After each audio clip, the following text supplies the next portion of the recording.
Hi, everybody. This is Silvio Canto in Dallas, Texas on Sunday, July the 5th. And welcome to our commentary. Well, I guess we're all back, sort of back from July 4th. And I have a few thoughts about that coming up, as well as a few thoughts about what I think is happening with the Democrats and this guy, Mamdani, and how I think in many ways they have given President Trump a gift in the upcoming election. But before we go there, let me tell you about a post that I have this Sunday morning over at the American Thinker, where I talk about really a very interesting development here in North Texas or in the Dallas area about the creation of like an alternative to Wall Street. And it's sort of like a Texas Wall Street. And it's basically a consequence of the fact that we have a strong economy. More and more of the top companies are moving to Texas. We have a very business-friendly environment. We have excellent government, state government here in Texas, and more money is coming in our direction. And many investment firms are thinking about coming down here and setting up, and they call it sort of a Texas Wall Street. And it's sort of that way. Obviously, you're never going to replace Wall Street. They've been around for 100 years, maybe longer.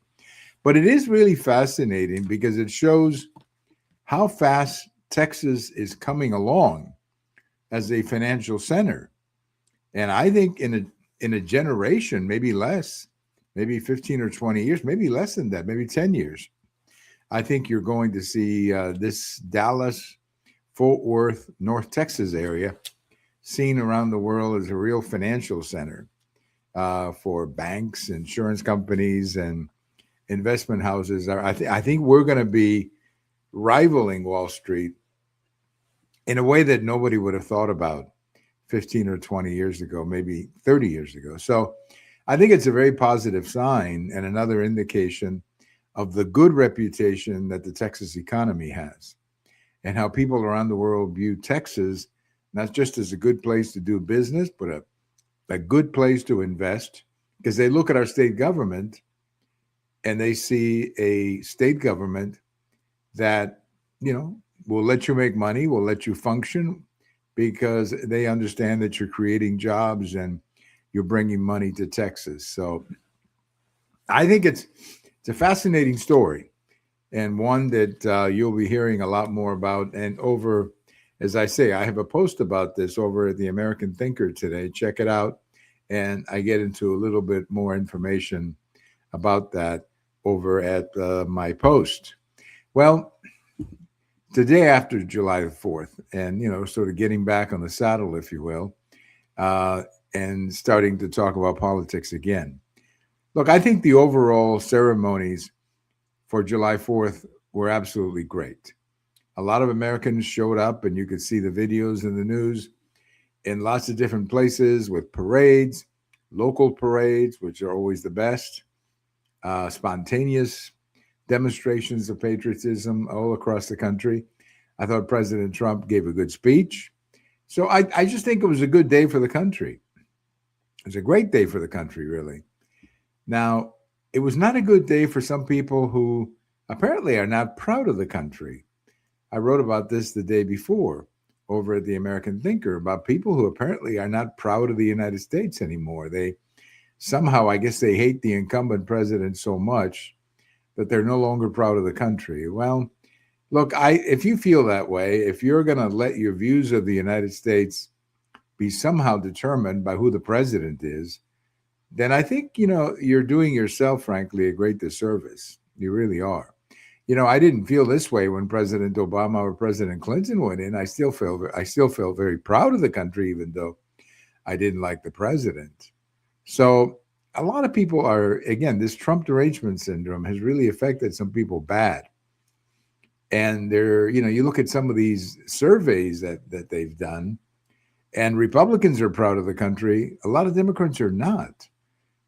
And I don't understand that. I really don't.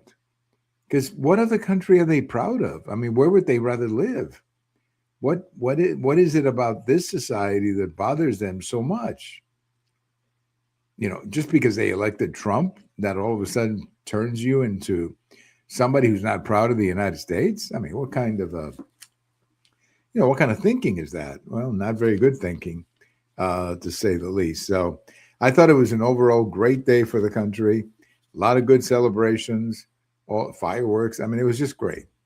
And I think everybody get a kick of it. And hope you had a chance to enjoy it because there were fireworks everywhere and lots of good feelings everywhere. Now, let me tell you about one thing that did not go well on July 4th, and that was this speech by Mayor Mamdani in New York, a speech that has created a lot of controversy because of some of the things that he said about the country. Look, I think the Democrats are beginning to realize what a mess this Mamdani thing is going to be for them. And I'm sure President Trump must be sitting around saying, how can I be so lucky to be running against people like this? But every Democrat running for office this year in a competitive election is going to have to explain, do you agree with that speech that Mayor Mamdani made? Do you agree with some of these so-called socialist Democrats who are winning elections? Do you agree with their ideas? Because some of their ideas are pretty radical.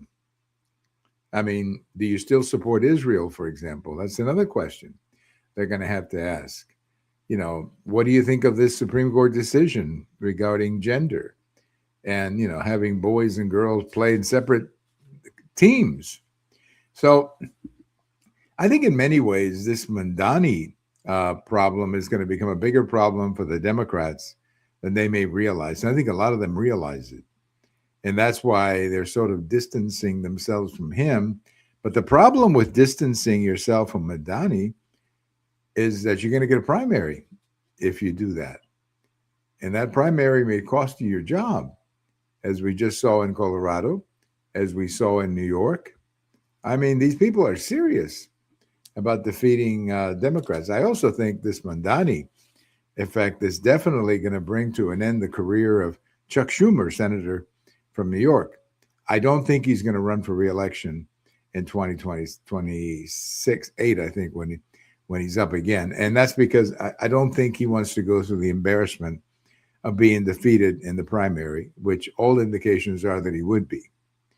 And the other person, too, who has a little bit of a problem here is the speaker or potential speaker, House Minority Leader, Kareem Jeffries, who may himself find a little surprise down the road. If he were to become the speaker, would he get the votes to keep his job?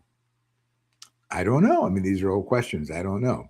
But this Mamdani factor is something that is going to hurt the Democrats a lot. And, I was expecting by now that somebody would stand up to these people and say, hey, look, you're not Democrats. You're socialists. Go down to the next building. This is the Democrat Party. The next building is the Socialist Party. But they haven't done that. Nobody in the party has confronted these people and said enough is enough. So we'll see how it goes. But I just don't believe this is going to be good for the Democrats. And this is going to make the 2028 election a lot about contrast, where I think you're going to see President Trump draw a contrast between Mamdani and what Republicans are offering and basically saying, do you want Mamdani Democrats? Because that's what you're going to get if you vote for them. So it's a great boost for President Trump. As I say, I'm sure he must be sitting around wondering how he can be so lucky, but he is. And the Democrats just, keep doing it by electing these so-called socialist or Democrat socialists. I think that's what they call themselves. Anyway, just a quick note on this day in history, July the 5th, 1921. That's almost, 105 years ago? The Chicago White Sox were found guilty of throwing the 1919 World Series. There was a huge scandal back then. And, the White Sox basically threw the series. It was really a sad situation because the players didn't even make the money. The gangsters used the players, but at the end, none of the players really made any money out of it. And most of them were completely canned or banned from baseball, including the great shoeless Joe Jackson, who was one of the greatest hitters of all time. But if you watch that movie, 8 Men Out, and you read the book that is based on, the movie's based on the book, it is really a sad story because, as I say, the players never made any money out of this. They were used. But, the commissioner came down very hard on the players, and I understand why. But at the end of the day, nobody really benefited from it. Baseball was the great loser here. And as I say, the players lost their careers and they didn't make any money out of this. So, what a sad story. As I say, if you watch that movie, Eight Men Out, or read the book, or do both, as I would recommend, I think you'll find that it's really a very sad story. The story of the White Sox, the 1919 White Sox, who were the best team that year. I mean, by far the best team in baseball. But they got caught up in, gambling, and that's sometimes can be a deadly thing. Well, thank you for listening. We'll be back to our regular programming more next week. And thank you very much. I hope your July 4th was good. Mine was. And we'll talk again. This is Silvio Canto in Texas.